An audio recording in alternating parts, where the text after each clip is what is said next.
Hey, I'm back once again, YouTube, and you're going to be seeing quite a bit of me lately. I've got a lot of videos planned. I'm going to be on a video making spree. Why am I wearing this do-rag over my mouth? Is that like a political statement? Yeah, sure it is. I'm an anarchist, but it's also so that when the sound and the picture go out of sync again, which they will, the effect won't be quite so jarring on the viewers because you won't be able to see my lips moving and see how out of sync it is. Anyway, this is a reply to Russ Lindquist's video called Google Censorship, parentheses, the Smooth Terrorist. And by the way, Russ, I would have replied to your video sooner, but for some reason it didn't show up in my subscription box until today, even though you posted it 2 days ago, which I really don't fucking understand what's going on there. And it's a little aside before I get into the point of the video. What's that tattoo on your neck that says SFTU? Because I was just wondering. I mean, is that like San Francisco Tenants Union or something? Because I tried looking up SFTU, and unless it's supposed to say STFU, I don't know what the, you know. I'd just like to know the story behind that one. Anyway,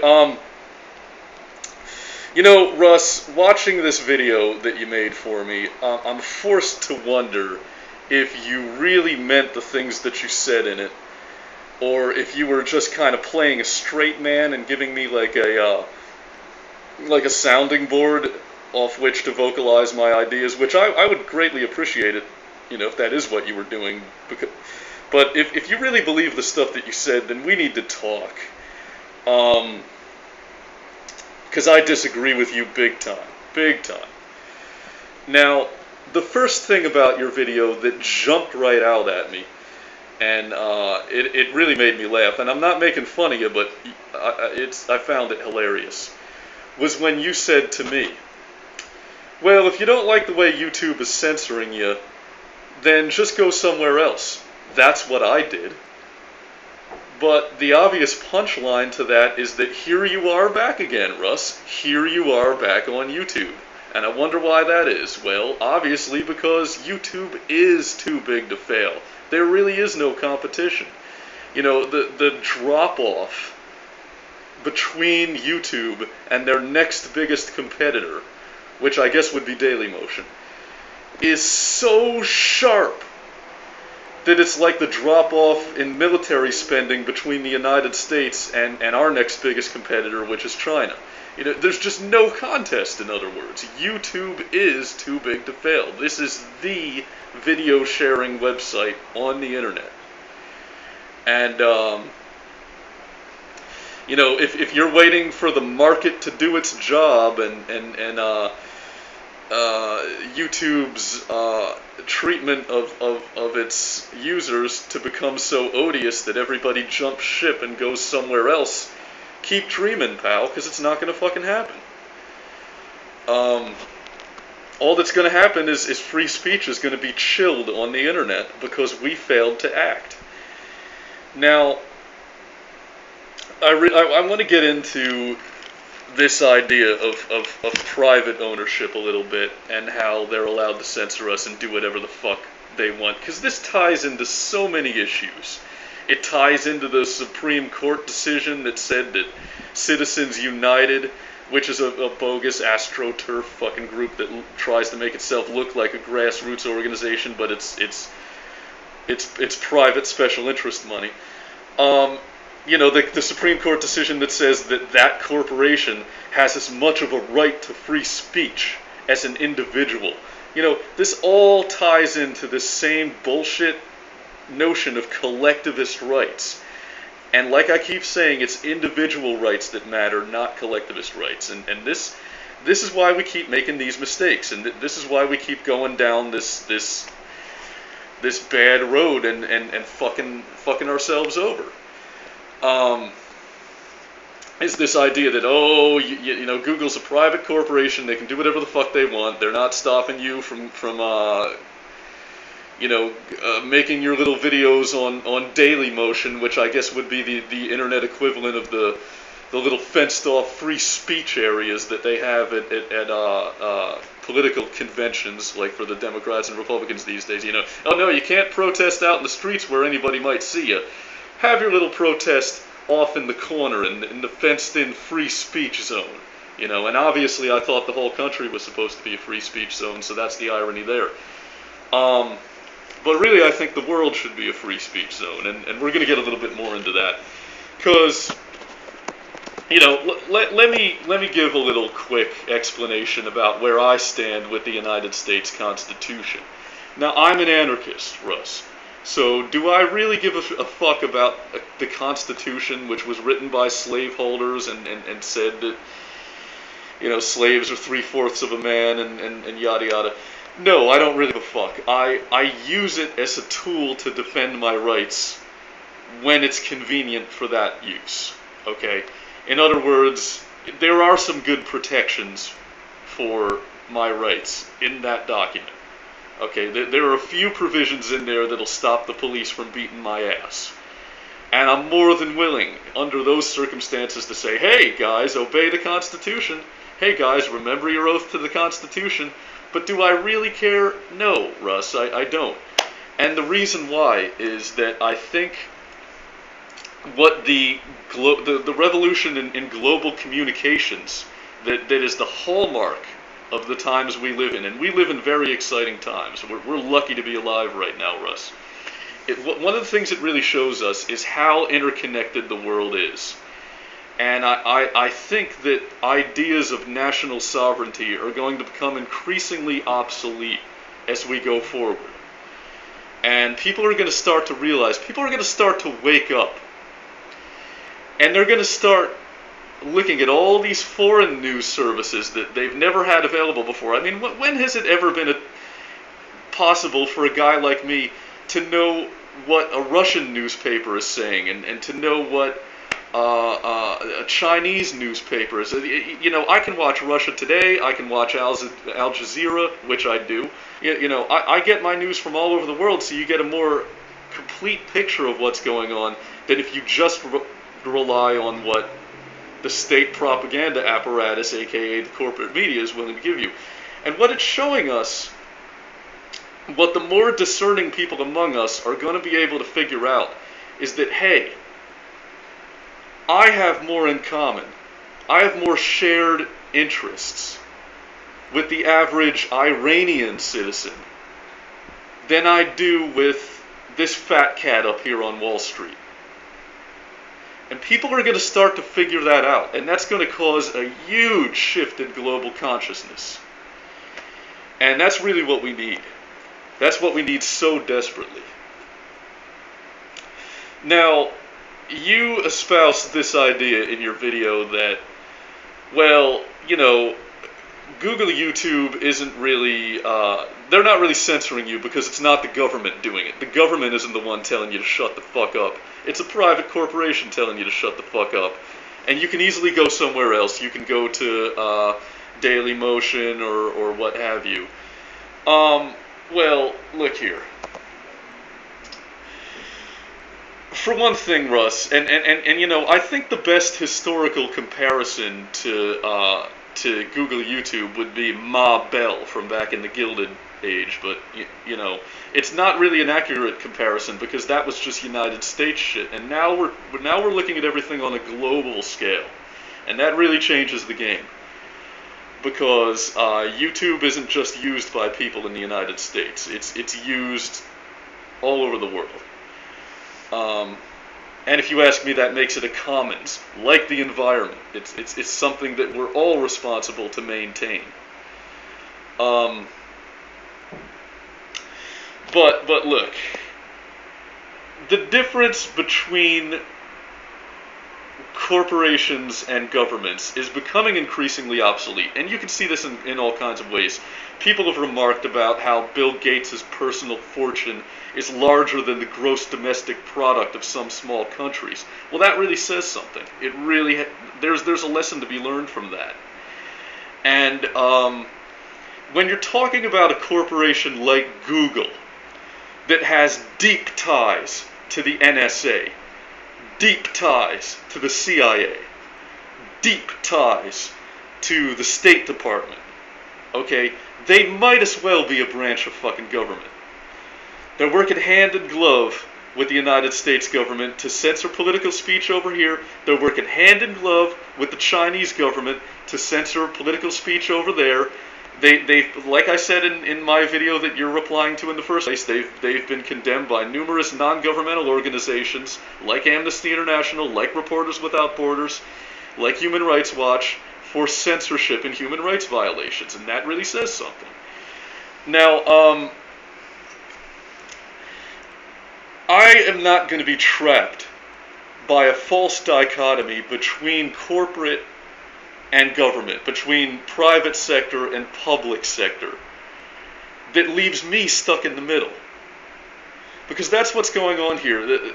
You know, Governor Jesse Ventura famously remarked that mainstream politics in the United States is like professional wrestling, because when the cameras are on, the Democrats and Republicans pretend that they hate one another, but behind closed doors, they're the best of friends. Well, it goes a little deeper than that. The same thing can be said of the false dichotomy between the public sector and the private sector. When the cameras are on, they pretend like they hate one another, but behind closed doors, they're the best of friends. And they're playing good cop, bad cop with us. Or as the British call it, Mutt and Jeff. They're having a fake fight that leaves us stuck in the middle. And it's almost like a schoolyard game of keep away between corporate America and the U.S. government with our rights. It's like the bully that grabs the hat off your head, and then the two bullies keep throwing the hat back and forth to each other, and you're running between them, trying to get your hat back. That hat is our individual liberties, our civil liberties, okay? And the two bullies are corporate America and the United States government, okay?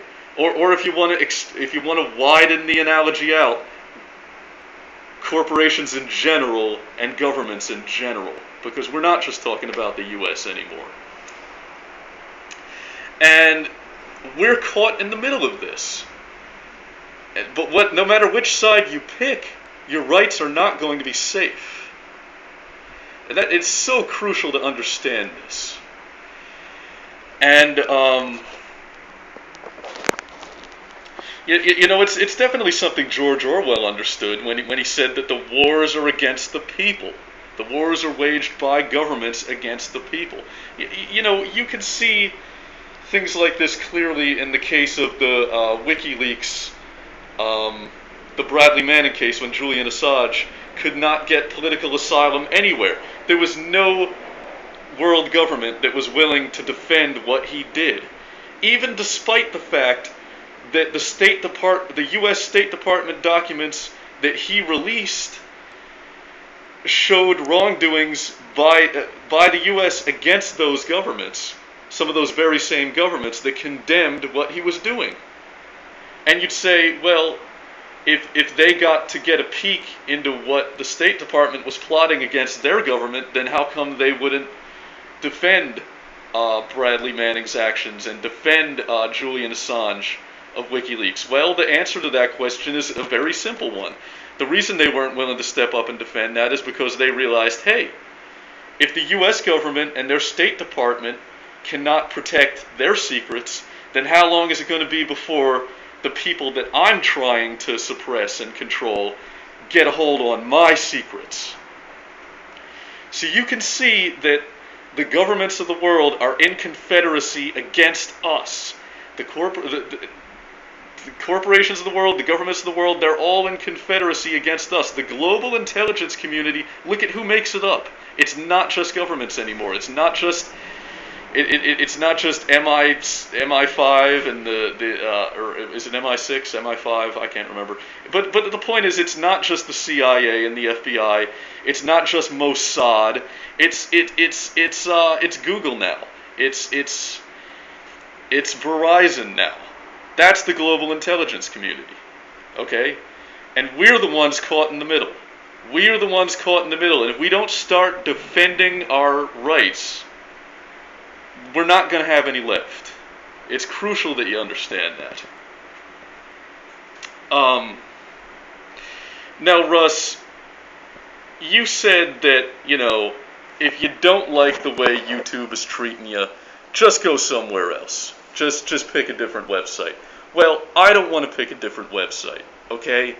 Because, for one thing, I don't know how long you've been here on YouTube, but I'm grandfathered in. I'm a legacy user. I was here on YouTube building this place into what it is now before Google waltzed in with their millions of dollars and bought it out from under me, and now they're trying to kick me out. Okay, so I'm like the auto worker who's been working for years building up the company, causing them to make their profit that the shareholders benefit from. But then when my job becomes inconvenient to their bottom line, they're going to close the plant and lay me off. In other words, I work to foster their success, but then I don't get to reap the benefits of that success. It's the same old story where costs are socialized, but profits are privatized. Okay? And it's fucking ridiculous. I'm not going to have that. I'm not going to just leave. I'm not going to just start playing this shell game and chasing my freedom from one website to another. And then every time one of these websites becomes too big and gets too big for their britches, to use your terms, well, then we got to chase our freedom somewhere else and go crawl under a rock on Daily Motion. Fuck that. To quote Captain Picard, the line must be drawn here, this far and no further. Seriously, I mean, I'm not going to chase my freedom around. It's this. I fucking helped to build YouTube into what it is. I am a stakeholder, and I don't give a fuck about shareholders. I helped to make this place what it is. I was here defining what YouTube was before Google came along and bought it. Now, you want to say that YouTube is not too big to fail. Well, it really kind of fucking is. We have an infrastructure here, a global communications infrastructure that works, and it's already done so much good. If I look out my door in the next 5 minutes and I see a bunch of NOPD cops beating up somebody, within the next 10 minutes you can bet your ass that there will be a video of that incident on YouTube, and they won't be able to lie about it when they get to court. The world got to watch as the Egyptian protests happened on YouTube. YouTube has done so much fucking good. It's the way that we hold power accountable. It's the way that we keep governments honest. It's the way that we keep corporations honest. And we need this infrastructure. It is fucking vital to global democracy. It's fucking vital to everything that we need. And we can't just let it go. We can't just hand it over and say, oh, that's their private corporation. They can do whatever the fuck they want with it. It's not government censoring you, it's corporation censoring you. Well, if you examine the thing in itself, a corporation really is no different from a government.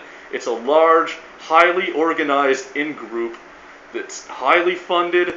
They're primarily concerned with maintenance of themselves. In other words, it wants to keep itself going at the expense of everybody else. You know, fuck everybody else. Fuck your free speech. It's the collective free speech of Citizens United that matters. Fuck your free speech. It's the collected free speech of Google, YouTube that matters. Well, I don't buy that. I'm never going to start looking at the world that way. You know, I consider that we're moving into an era where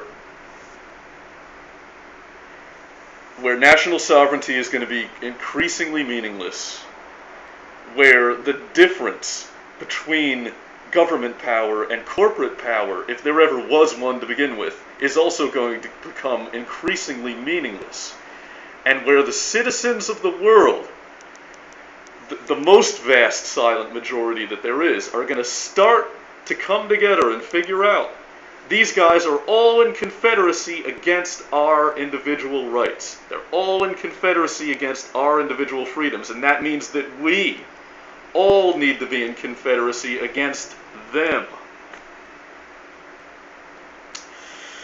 So, that's my fiery rhetoric for today, and if you, and by the way, Russ, thanks for the video. I'm glad you recorded that one for me. This has been The Smooth Terrorist, and if you enjoyed this video, then download it, re-upload it, mirror it, parody it, make it your own. Because the corporate/government fucks at YouTube cannot censor me unless you let them. Keep it smooth.